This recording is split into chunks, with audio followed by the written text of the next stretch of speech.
ჩვენი კურსდამთავრებულების 83% არის დასაქმებული და სტუდენტების 30%. ეს არის იშვიათი შემთხვევა.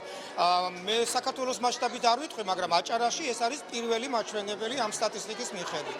მნიშვნელოვანი სიახლეებით ხდება ჩვენი უნივერსიტეტი მიმდინარე სასწავლო წელს ახალ საგანმანათლებლო პროგრამებზე პირველად გამოვაცხადეთ მიღება, ეს იყო ტელერადიო ჟურნალისტიკა, რომელიც ერთადერთი პროგრამა აჭარაში, კულტურული ტურიზმი და გვაქვს პროფესიული პროგრამები, რომლებზეც მიღება უკვე დაწყებულია სექტემბრის ბოლოდან. ჩავაბარე ამ უნივერსიტეტში სამოსის დიზაინზე, ველოდები ძალიან ბევრ სიახლეს, ადამიანებთან კონტაქტს. ეს უნივერსიტეტი მეწერა, მინდოდა ძალიან ჩავაბარება და მოვხდი ამ უნივერსიტეტში.